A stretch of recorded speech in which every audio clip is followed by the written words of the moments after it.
Où les femmes vont-elles chercher leur puissance? Savez-vous qu'elle prend sa source dans notre matrice, notre utérus que pourtant on malmène tellement? Il y a une femme qui en parle très bien, elle s'appelle Kim In-woo. C'est la femme inspirante que Sorella Club Le Mag vous propose de découvrir ce mois-ci.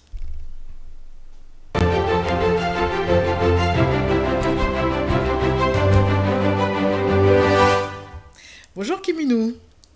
Bonjour Nadine. Merci, un grand, grand merci Kim In-woo d'avoir accepté de répondre aux questions de Sorella ce mois-ci. Je vais juste préciser que nous sommes par Zoom parce que tu es en région parisienne. Tout à fait, Voilà. Alors Kim In-woo, d'abord Kim In-woo, c'est le nom que tu t'es choisi. Pourquoi? tout à fait. Alors, tout simplement parce que c'est celui qui reflétait le mieux aujourd'hui qui je suis. D'accord. Alors Kim In-woo, je disais que tu étais une personne qui a particulièrement travaillé sur la question de la matrice. Je vais juste te présenter en disant que tu es coach spirituel Congo. Tu vas nous expliquer ce que c'est. Que tu Oui. accompagnes et notamment les femmes parce que tu es particulièrement intéressée par les femmes. Mais tu aides également les afrodescendants à revenir à ce qu'ils sont dans leur essence. Quel est ton moteur en réalité? Alors, déjà, je vais commencer par te remercier aussi, Nadine, de m'avoir permis, de me permettre aujourd'hui de m'exprimer à travers le Sorella Club Avec grand plaisir. pour que je puisse relater justement toute cette aventure qui m'a connectée à ma matrice et qui fait qu'aujourd'hui, je puisse en parler et permettre aux femmes et notamment aux petites filles de se connecter elles-mêmes à leur puissance au travers de leur matrice. Très bien. Alors, alors, pour répondre à ta question, Oui. donc c'est vrai que j'ai une étiquette, un titre, mais surtout aujourd'hui, moi j'ai été surtout intéressée par la reconquête de qui je suis, de mon identité. Et c'est vrai qu'après cette formation d'hypnothérapie, de coach, j'ai voulu pouvoir y mettre cette touche de moi-même, Oui. cette touche de moi-même qui fait que je suis d'essence Congo et que j'avais envie que ça se sache parce que c'est à travers cette essence que je transmets en fait mon savoir. D'accord. Et donc ton savoir, qui est aussi un savoir Congo, s'intéresse aussi particulièrement aux femmes. Oui, Ce oui, que tu oui, parce transmets que en dans tout la cas. tradition, effectivement, la femme a une place prépondérante, sacrée. Elle est au cœur même de la société Congo.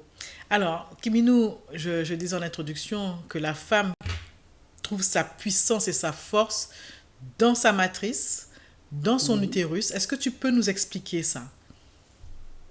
Alors, naître femme, c'est avant tout recevoir un esprit qui est connecté à la terre et à la lune. Mhm. Donc, ça veut dire par là qu'il y a une particularité qui fait que la femme est cyclique, en fait. Et donc, à partir de là, c'est tout cela qu'il faut à laquelle il faut se connecter en fait pour pouvoir se révéler et révéler cette énergie féminine. Parce que Alors, ce n'est pas qu'un corps. Nous ne sommes pas qu'un corps. Nous sommes un corps, oui, mais également une âme et un esprit. C'est aller au-delà du corps pour commencer à se connecter à son âme et son esprit et pouvoir incarner toute cette énergie, cette puissance qui est en nous.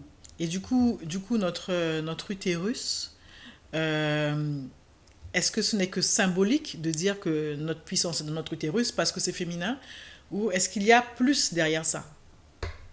Il y a beaucoup plus. Il y a effectivement un côté, j'ai envie de dire, physique, organique, mais également un côté, comme je l'ai dit, énergétique, spirituel. La femme est connectée à la terre et à la lune. La terre lui permet d'emmagasiner toute l'énergie terrestre tellurique. C'est à travers l'utérus qu'elle emmagasine toute cette énergie qui est créatrice en fait. Oui. Et donc, c'est à partir de là que la femme crée. C'est à partir de là qu'elle enfante également. Donc oui, il y a une dimension du corps, mais il y a une dimension de l'âme et de l'esprit qui est énergétique. Donc c'est vraiment au-delà du corps, en fait. Alors, on sait le rôle physique, puisque tu parlais du corps, que joue notre utérus, et notamment pendant les grossesses, là on en a pleinement conscience. Euh, mais est-ce que la plupart du temps, on réalise ce qu'on porte en nous quand on a un utérus? Quand on parle de matrice, il y a vraiment un symbole fort derrière ce mot. Tout à fait. Alors, je dirais que culturellement, euh, malheureusement, on ne prend pas réellement conscience, tout simplement parce que c'est pas quelque chose dont on nous a parlé, qu'on nous a enseigné, transmis. Ce qui fait que oui, on a conscience, on nous dit, on sait que pour enfanter, Oui. dès qu'on est femme, on a un utérus, mais on ne sait pas véritablement ce que ça signifie, ce que ça représente. Alors, la matrice, l'utérus, quand tu nous dis ça, on comprend toute l'importance que ça a. Il y a des femmes aujourd'hui qui n'ont plus d'utérus, de plus en plus, hein. De femmes subissent l'ablation de leur utérus. Est-ce que ça veut dire qu'à partir de ce jour-là, justement, elles n'ont plus de quoi aller puiser ce qui fait leur force? Absolument pas, bien heureusement. Il faut savoir que le corps, le corps physique, ce n'est pas le seul corps que nous avons. Nous avons plusieurs corps. Donc oui, il y a eu l'ablation du corps physique de l'utérus, Oui. mais nous avons également des corps subtils. Et là, l'utérus est toujours présent. Ce qui fait que dès lors où il y a eu cette ablation physique, vous pouvez quand même, enfin les femmes qui ont subi ce type d'opération peuvent quand même se connecter à leur utérus Mhm, éthérique, leur mhm. utérus subtil, énergétique, qui lui est toujours présent. Alors, quand on dit se connecter, Kiminou, euh, bien sûr qu'il y a des gens qui sauront comment faire, mais en réalité, se connecter à son utérus, ça veut dire quoi? Alors, très simplement, je dirais que effectivement, se connecter, qu'est-ce que j'entends moi par là? Pour pouvoir le faire de façon simple, facile, c'est déjà par la visualisation. Déjà visualiser qu'on a un utérus. Y Mhm. penser, parce que pareil, on n'y pense pas. Ça fait pas partie de nos pensées quotidiennes. Or, ça devrait. Ça devrait parce que la première des choses qu'on devrait penser quand on se lève en tant que femme, c'est de se connecter à son utérus, c'est de penser à lui, de le visualiser, de voir qu'il est là, de voir qu'il vibre, de voir que c'est à partir de lui que je vais créer aujourd'hui. Et donc, la visualisation est une technique simple qui permet de se connecter à son utérus. Qui dit utérus dit, tu l'as évoqué d'ailleurs également, cycle, hein. Pour les femmes, cycle qui démarre chez les petites filles quand elles deviennent pubères. Euh, Très souvent, quand on arrive à cet âge d'avoir ses règles, ses menstruations, on ne les vit pas forcément comme quelque chose de très positif ou réjouissant. Et le cycle d'ailleurs, d'une manière générale, n'est pas vécu toujours de façon positive, on va dire. Comment est-ce qu'on peut inverser cette façon de voir les choses? Je dirais que on pourrait inverser cette tendance déjà dans la parole, à travers le verbe en fait. Parce que malheureusement, euh, il y a un grand tabou, hein, je dirais, au niveau de, de l'utérus, des cycles de la femme. Oui. Et du coup, ce tabou a mené à ce que l'on nie l'existence de l'utérus et de tout ce qui en découle. Et ce qui fait que, ben, aujourd'hui, euh, la parole est muselée vis-à-vis de ça. Et d'où le fait que dans l'inconscient collectif, ça se transmet également, c'est vécu comme quelque chose de plutôt négatif, si je Mm. puisse le dire comme ça, puisque on voit bien que la maman ne sait pas toujours comment expliquer les choses, comment accueillir, par exemple, la puberté, les Ouais. premières règles, comment expliquer le changement de corps. Donc c'est tout ça qui fait que on perpétue un petit peu je dirais, ce côté où justement, ben, on préfère demeurer dans l'ignorance de ce que nous sommes réellement. Et c'est vrai que c'est quand même une période où on a parfois des maux de ventre, on n'est pas toujours bien, le syndrome prémenstruel et menstruel peut être parfois socialement mal vécu. Euh, c'est assez difficile dans le monde actuel, dans la vie qu'on mène aujourd'hui, d'y voir quelque chose de positif. C'est ça. Et j'ai envie de dire que ben, plus on l'ignore, plus on est dans le déni, et Mhm. plus il va se manifester cet utérus, en fait, à travers tout un tas de pathologies, puisque on ne l'écoute pas. On, on préfère faire comme s'il n'existe pas. Alors il s'invite, j'ai envie de dire, il s'incruste, il s'invite, il fait savoir qu'il est là, qu'il a un rôle et un très grand rôle Mhm. à jouer en plus dans la vie des femmes. Et, euh, et malheureusement, il est obligé de le faire de cette manière-là, à travers des mots. Et, euh, et voilà, et c'est souvent mal vécu, alors que ça devrait plutôt être le signe et la compréhension qu'il est temps de renouer avec cette partie de nous, parce que c'est une partie de nous et une partie, j'ai envie encore de le dire, très importante. Donc, Oui. je dirais plutôt que les mots sont une porte d'entrée pour prendre contact avec son utérus, au lieu de plutôt continuer à se battre contre lui. Contre lui. Alors, quel conseil tu donnerais, toi, Kiminou, qui en plus connaît bien le sujet, tu donnerais aux mamans qui ont aujourd'hui une petite fille en âge de devenir une femme, parce que c'est vraiment une entrée dans la vie de femme. Quel conseil tu leur donnerais sur la façon d'en parler à leur fille et de lui permettre de vivre cet instant-là le mieux possible? Alors, la meilleure façon, je dirais que, y a-t-il une meilleure façon? Je ne sais pas. Mais ce que je peux dire là-dessus, c'est que il y a une nécessité absolue de guérir nos utérus. Donc, la première des choses, si la maman n'a pas eu elle-même la transmission, la connaissance, Ce le qui est souvent le savoir, cas, c'est quand même très souvent le cas. tout à fait, Nadine. Voilà pourquoi j'en parle. Et que euh, ce que je dirais à ces mamans, c'est déjà de faire ce travail de guérison pour elles-mêmes. Mm. À partir du moment où elles le feront, elles trouveront la meilleure des méthodes pour ensuite transmettre. Elles auront même à cœur de le faire. Ça ne deviendra pas une période où elle va bientôt avoir ses règles, il y a déjà des signes. Comment je vais faire? Va sur Internet, demande à l'école. Non, c'est bien à nous, les mamans, de prendre ce sujet à cœur, de prendre conscience que cette transmission, c'est à nous de la faire, parce qu'il y a vraiment là une, une reconnexion avec également notre puissance. C'est ce dont on parlait au départ, c'est que c'est le lieu, le siège de notre puissance.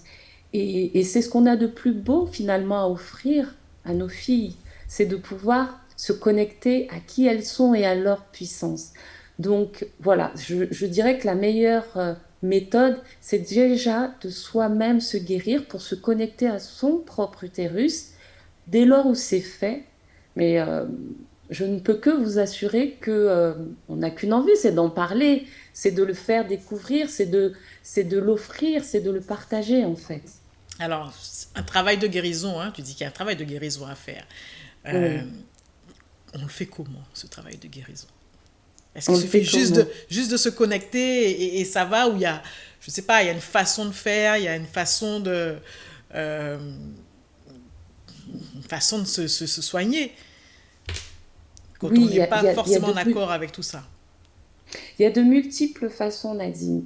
Après, il faut déjà, c'est pour ça que je te remerciais parce que de mettre des mots, de permettre, tu vois, qu'on en parle comme Hmm. ça à l'antenne, que ça permet à certaines. femmes qui vont nous écouter, nous entendre, d'être sensibilisées. À la suite de ça, ça va cheminer en elles et elles vont être amenées à s'intéresser à la question. Oui, Donc, il y a de multiples façons. Euh, il faut, c'est selon sa sensibilité. J'ai envie de dire, moi, justement, je propose ce travail-là en tant que thérapeute.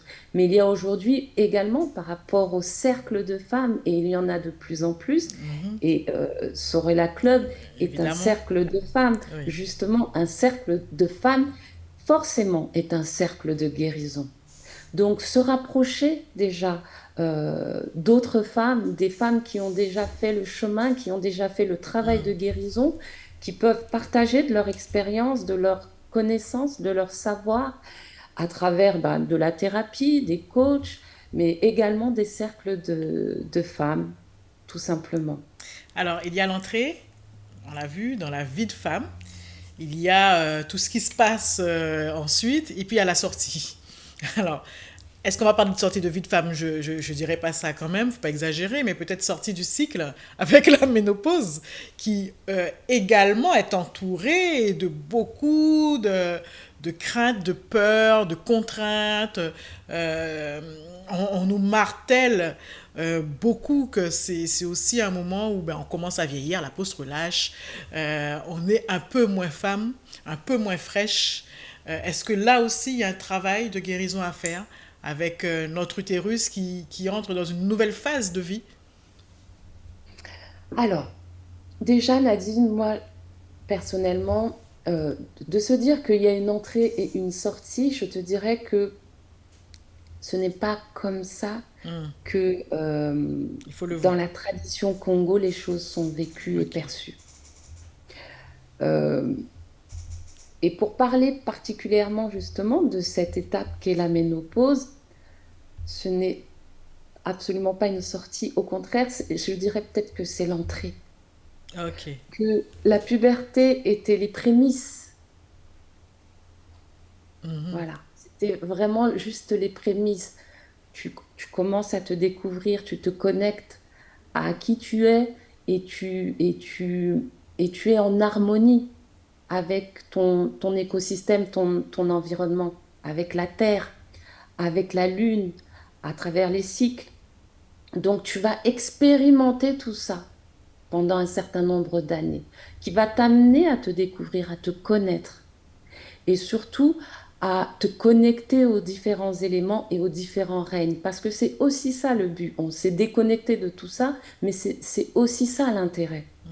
Et à partir du moment où tu as toute cette connaissance, tu as cette expérience à travers tes cycles, tu arrives au moment de la ménopause, j'ai envie de dire, où c'est l'apothéose. C'est là où tu peux rentrer dans ta grandeur, dans ta magnificence. Tu peux rentrer dans ton jardin secret parce que tu en connais les codes, les secrets et les clés, tu les as désormais. Donc voilà, moi, ça serait plutôt de cette manière-là que je poserais les choses. Alors, tu disais tout à l'heure qu'il fallait se reconnecter à son utérus, faire un travail de guérison. J'ai envie de te dire, quand on dit également que cet utérus, c'est l'accomplissement de notre force finalement et notre puissance, comment est-ce qu'on fait pour aller la chercher, cette puissance? Comment on fait pour la révéler? On la révèle à travers son identité. Aujourd'hui, il y a un mélange des genres, justement. On ne sait plus qui on est. On ne- À travers toute l'histoire de l'humanité, tous les déplacements, etc., ça a créé de la confusion. Et il y a énormément de confusion. On ne sait plus qui on est, on ne sait plus d'où on vient. Et ça, c'est, je dirais, la base, les fondamentaux. Parce que les racines, la lignée, c'est ce qu'il y a de fondamental pour pouvoir s'élever, pour pouvoir cheminer. Et donc, je dirais que l'une des premières choses, c'est d'avoir conscience de cela et de pouvoir se reconnecter à son identité. À travers son identité, on reprend possession de qui on est. On reprend possession de sa véritable nature. Et dès que tu prends possession de ta nature, de qui tu es, en tant qu'être incarné dans l'énergie féminine, tu te reconnectes obligatoirement à ton utérus. La manifestation de ta puissance viendra avec le travail que tu auras accompli, je dirais. Voilà pourquoi je dis que c'est l'entrée de la ménopause, parce que le travail que tu auras accompli, c'est pendant toutes tes années, puberté, jusqu'à ce que tu arrives justement à maturité. Oui. Ménopause Voilà. égale maturité également. Oui. Tu es à Alors, point pour justement éclore. alors, il est important aussi de pouvoir rencontrer des gens, des personnes comme toi qui aident à prendre conscience des choses et à prendre conscience de qui on est. On vit dans une société qui est patriarcale aujourd'hui encore, beaucoup. Euh, la différence entre une femme et un homme par rapport à cette question d'utérus, fondamentalement, quelle est-elle? Qu'est-ce que l'utérus nous apporte que n'ont pas les hommes?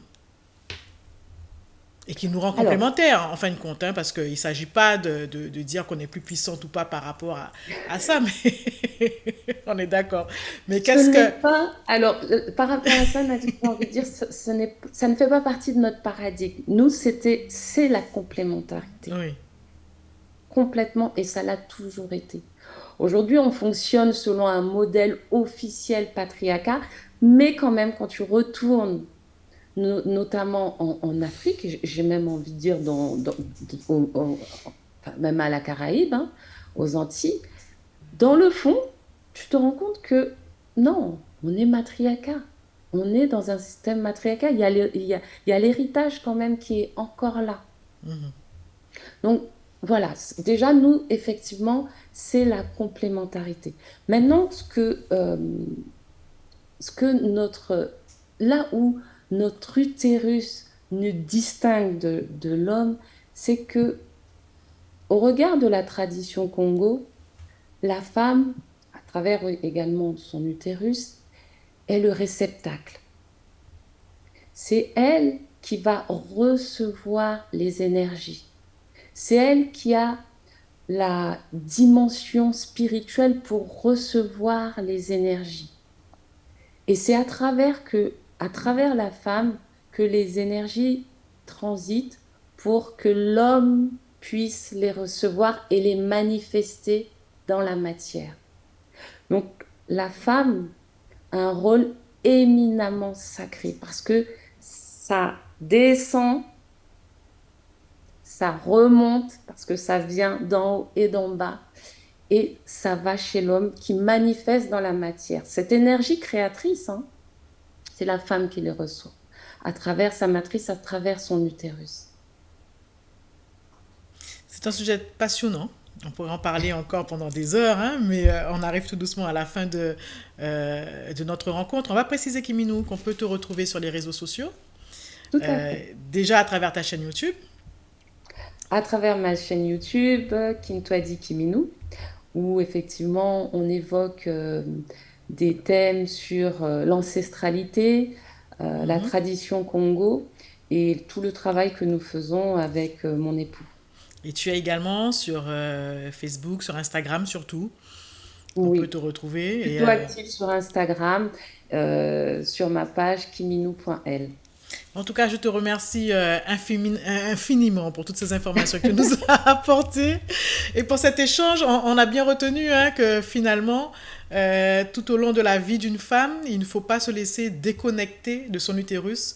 Et que s'il est malade, c'est qu'il a sûrement des choses à nous dire. En réalité, c'est ça. Oui, c'est exactement ça, Nadine, que aujourd'hui, pour incarner pleinement qui nous sommes, le secret, c'est au travers de notre utérus. Merci beaucoup Kiminou et à très vite sur les réseaux sociaux où on va venir voir ce que tu fais et pourquoi pas échanger avec toi également. En tout cas, un grand merci et puis un grand merci à vous qui nous suivez tous les mois. On se retrouve le mois prochain avec une nouvelle femme inspirante et une petite surprise que je vous laisserai découvrir. Ce sera pour le mois d'octobre. En attendant, n'hésitez pas à nous suivre. Nous sommes sur Instagram, Sorella Club 973. N'hésitez pas également sur notre chaîne YouTube Sorella Club. Vous cliquez et vous vous abonnez. À très vite. Merci.